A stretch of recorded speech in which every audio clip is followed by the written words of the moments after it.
Good afternoon, boys and girls. We will be dismissing today 1 hour earlier than usual due to the extreme heat and the air pollution. Even before children could get back into the swing of their school routines, the first day was over, ended abruptly by unseasonably high temperatures. There is no air conditioning at the Campfield Elementary School, so activities were limited and trips to the water fountains frequent. Kids kept cool as best they could, but the announcement of early dismissal came not a moment too soon. How hot was it in here today? Very hot. Was it getting in the way of your concentrating on your work?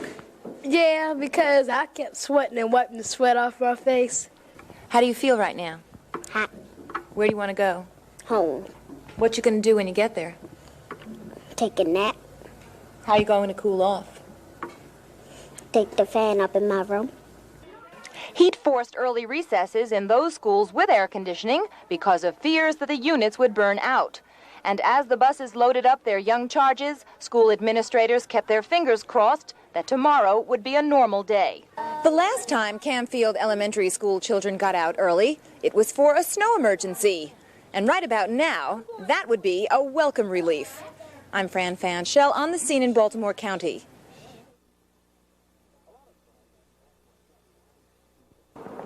A lot of drivers in Baltimore County were given speeding tickets today, even though they weren't going much faster than 35 miles an hour. Mr. Moore, are you aware of the speed limit on this road?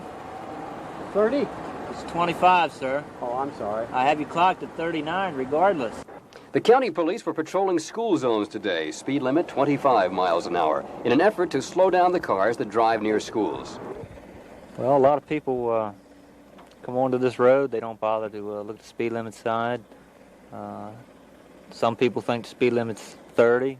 One gentleman I asked thought the speed limit was 35. It's obvious that this is a residential street. School zone here, kids getting out of school.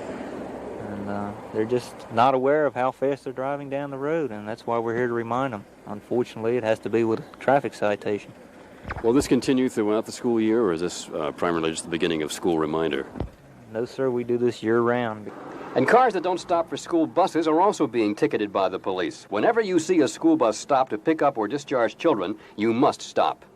So when you're driving, watch out for school children and school buses, because if you don't, the police may remind you.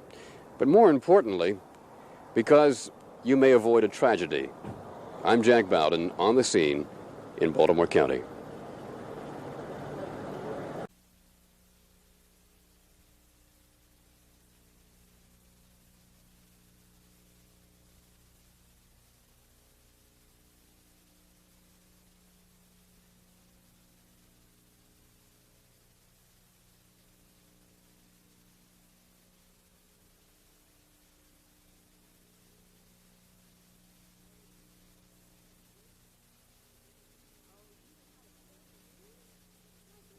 Oh, you know how to spell your name?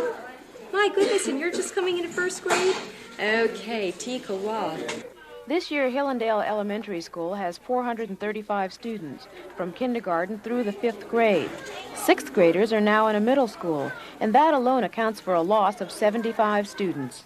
There's been a decline of approximately 25 to 50 students every year. So we're down to 12 teachers and about 10 or 12 specials. In spite of that, Principal Alex Kubik says that special classes will still be available. The Board of Education worked very hard to maintain all of our services, but there's been a reduction. We have 4-day art instead of 5, and 4-day music instead of 5, that kind of thing. Back in the classroom, some folks are just not interested in the fiscal juggling involved in providing them with an education. They just know they don't want to be here. Frances Harden on the scene at Hillendale Elementary in Baltimore County.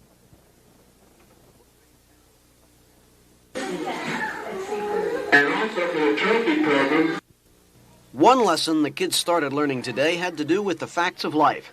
Not biology, but economics and politics, as they found that Reagan budget cuts have pushed the price of their lunches up an average of 20 cents. What cost 80 cents a year ago now costs about $1. Business was brisk today despite the increases at Loch Raven Junior High, and the director of the cafeteria said the lunch she offers is still a bargain. They have their bread and their protein, and they have their fruit and vegetables, and the milk for the dairy product. Did they eat it? Do they like it? Yes, they do eat it. What they eat varies. Pizza is still the best seller on the menu, offered once a week, and hamburgers move well. Vegetables are a wasteland. The kids we talked to had varying responses to the price increases. I think it's kind of expensive. Will you keep buying it even though it costs more? I guess so. Why? I don't know, because I don't feel like making lunch in the morning. So you'll just pay the inflated cost? Yeah. They don't give you too many French fries. Well, you're supposed to eat some things besides French fries. That's the only thing that's about good, that tastes good. It doesn't matter to me because I'm not paying for the lunch. Who is? My mom. You think it matters to her? Yes. Perhaps that's the secret for all price increases. As long as the kids can pass the costs along, as businesses do, no one complains. But it seems that in school, where you remember knocking the food was as required as spelling and composition, people always complain. Oh, sure, they still complain. I guess they always will. Thank goodness for some constants. I'm Andrew Barth on the scene in Baltimore County.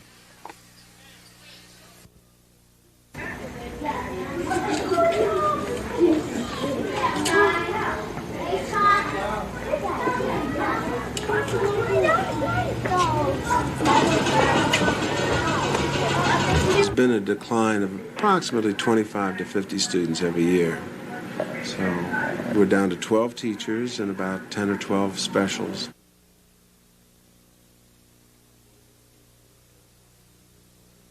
The Board of Education worked very hard to maintain all of our services, but there's been a reduction. We have 4-day art instead of 5 and 4-day music instead of 5, that kind of thing.